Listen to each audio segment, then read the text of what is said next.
তো hey guys welcome back to my channel with another interesting video' guys আজি বহুত দিনৰ মূৰত একচুৱেলি মই ভিডিঅ' বনাবলৈ গৈ আছোঁ কিয়নো কিছুমান পাৰ্চনেল প্ৰব্লেম আছিলে যাৰ কাৰণে মই ভিডিঅ' কণ্টিনিউ কৰিব পৰা নাছিলোঁ বাট এতিয়া আপোনালোকে কণ্টিনিউ ভিডিঅ' পাই থাকিব তো বহুত বেছি কথা কৈ নাথাকোঁ আজিৰ ভিডিঅ'টোলৈ আগবাঢ়াবলৈ তো গাইজ আজি যিহেতু বহুত দিনৰ মূৰত ভিডিঅ' বনাইছোঁ তাৰ কাৰণে মই এনেকুৱা এখন ফটো উলিয়াইছোঁ যিখন ফটো নেকি মোৰ চেনেলত হয়তো এনেকুৱা ফটো কেতিয়াও অঁকা নাই আপোনালোকে ফটোখন দেখিলে নিজেই ভাবিব যে এই ফটোখন অঁকাটো ইম্পচিবল হয় কিন্তু ফটোখনৰ বেছিখিনি পাৰ্টে ডেমেজ হৈ গৈছে আপোনালোকে চাব পাৰে আৰু বহি ফটোখনত ক্লিয়াৰিটিটো একদমেই নাই তো আপোনালোকে চালেই গম পাব বাট আজি এইখন ফটো মই বনাবলৈ গৈ আছোঁ তো আপোনালোকে চাই থাকক ভিডিঅ'টো কি হয় কি নহয় ময়ে জানো আৰু এইটো একচুৱেলি মোৰ কাৰণে বহুত ডাঙৰ এটা চেলেঞ্জ হ'বলৈ গৈ আছে কাৰণ তো এনেকুৱা ছবি মই ফাৰ্ষ্ট টাইম কৰিছোঁ তো আপোনালোকে চাই থাকক ভিডিঅ'টো তো বলক তেনেহ'লে ভিডিঅ'টোৰ আৰম্ভ কৰোঁ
ফাইনেলি ড্ৰয়িংখন কমপ্লিট হৈ গ'ল তো আপোনালোকক মই বেক কেমেৰা ভালদৰে দেখাই দিম এবাৰ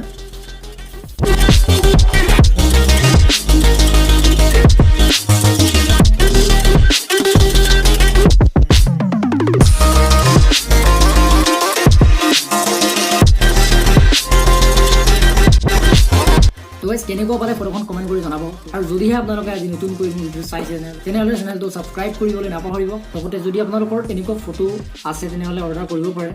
তো আজিলৈ ভিডিঅ'টো ইমানতে সমাপ্ত কৰিছোঁ বাই বাই জয় আই অসম।